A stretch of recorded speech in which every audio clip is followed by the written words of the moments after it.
বাঁশবাগানের মাথার উপর চাঁদ দেখা যাইতেছে, এখনো কিন্তু সূর্য ওঠে নাই, অনেক অন্ধকার রাত, ভোর রাত, এখনো পর্যন্ত আজান দেয় নাই।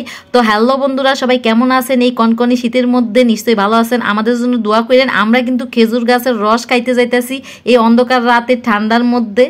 খেজুর গাছ থেকে সরাসরি রস খেতে চাইলে আজানের আগেই উঠতে হয়। গ্রামে এসেছি শীতের সময়, রস না খেলে কি মজা লাগে বলেন? এই তো আজানের আগেই উঠে গেছি, সবাই মিলে শীতের কাপড় পরে সবাই মিলে রেডি হয়ে অন্ধকারে বেরিয়ে পড়লাম। এখনো পর্যন্ত চাঁদ দেখা যাচ্ছে, সূর্য এখনো ওঠে নাই, আজানও দেয় নাই। তো আজানের আগে আমরা উঠে গেছি আর সবাই মিলে রেডি হয়ে বের হয়ে এখন গাড়ি তো ঠিক করতে হবে। গাড়ি ঠিক করতে করতে আজান দিয়ে দিছে। আমার বিয়ের একটা অটো ছিল, সেটার মধ্যে এই যে আমরা উঠতেছি আর আরেকটা অটো ভাড়া নিচ্ছে। দুইটা অটো নিয়ে আমরা এখন রস খাইতে যাইতেছি। ওই যে পিছনে একটা অটো আসতেছে আর সামনের অটোতে বসে বসে আমি ভিডিও করছিলাম। এত ঠান্ডা পড়েছে, কুয়াশার জন্য ক্ষেতের দূরের কিছুই দেখা যাচ্ছে না, শুধু ধোয়া ধোয়া দেখা যাচ্ছে। ওই তো আমাদের পিছনের গাড়িও আসতেছে আর আমরাও যাইতেছি। এত কনকনে ঠান্ডার মধ্যে সবাই শীতের কাপড় পরে আছি, তবুও কাঁপতাছি গাড়িতে বসে বসে। অটোর মধ্যে যে পরিমাণ বাতাস লাগতেছে, ক্ষেতের মধ্যে ধোয়া ধোয়া, কিচ্ছু দেখা যাইতেছে না দূরের কিছুই। আমি তো ঠান্ডা একেবারে বরফ হয়ে গেছি আর কাঁপতেছি গাড়িতে বসে বসে। এত প্রচণ্ড ঠান্ডা, উত্তরবঙ্গে প্রচণ্ড ঠান্ডা পড়েছে। শহরে তো মোটেও ঠান্ডা বোঝা যায় না, ফ্যান সাইরা ঘুমাইতে হয় কম্বল গায়ে দিয়া।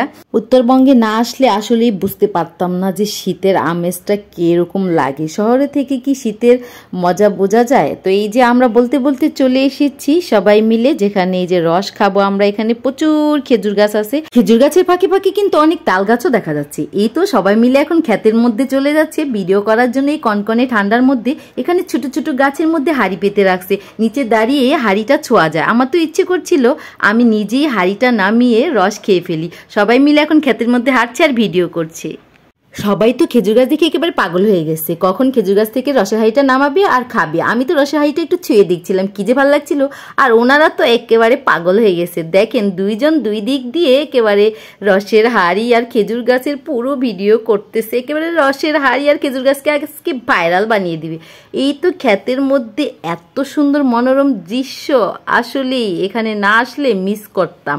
শীতের আমেজ উপভোগ করার জন্য উত্তরবঙ্গে না আসলে শীতের অনুভূতিটা বুঝতেই পারতাম না। এত সুন্দর মনোরম দৃশ্য কি দেখা যায় অন্য কোথাও? গ্রামে না আসলে বলেন, আপনারাই বলেন, শীতের মধ্যে গ্রামে আসবো আর খেজুরের রস খাবো না, তা কি হয়? এই তো বলতে বলতে আমাদের গাছই চলে এসেছে, গাছ থেকে রসগুলা নামায়া এখন নিয়ে যাচ্ছে।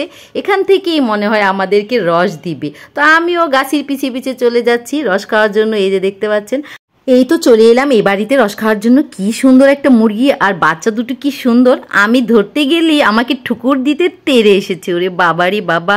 সবাইকে এখন চেয়ার দিয়েছে বসার জন্য। আমরা হচ্ছে এ বাড়ির মেহমান। এই যে হলুদ চাদর গায়ে, এটা হচ্ছে আমার বড় আপুর ননদ। আমার বড় আপুর ননদের জামাইয়ের বোনের বাড়ি এটা। এই তো আমার জামাই একটা রসের হাঁড়ি নিয়ে এসেছে আর আমার বোন আর ভাগ্নিরা মিলে ভিডিও করছে। রস দেখে তো সবাই খুশি হয়ে গেছে, কখন রস খাবে। এই তো হাঁড়িটা নিয়ে এসেছে। আমরা প্রথমে ভেবেছিলাম একটা রসের হাঁড়ি আমাদের জন্য নিয়ে এসেছে, এখন দেখি ও মা 3টা রসের হাঁড়ি নিয়ে এসেছে, আমাদেরকে রস খাওয়াবে। 2টা রসের হাঁড়ি ভর্তি রস আর একটা একটু কম আছে। এই তো আমার জামাই এখন রসের হাঁড়ি থেকে রস ঢেলে ঢেলে চাকনি দিয়ে ছেঁকে ছেঁকে সবাইকে দিয়ে দিচ্ছে।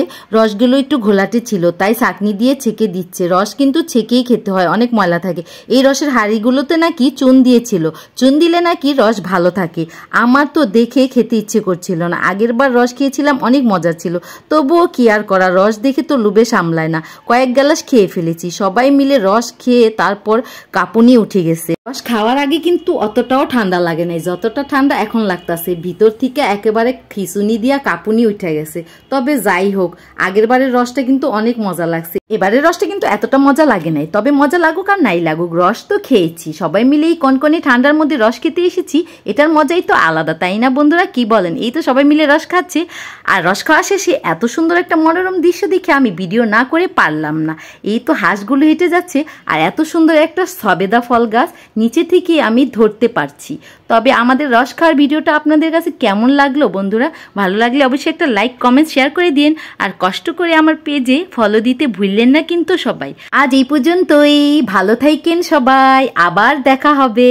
আল্লাহ হাফেজ।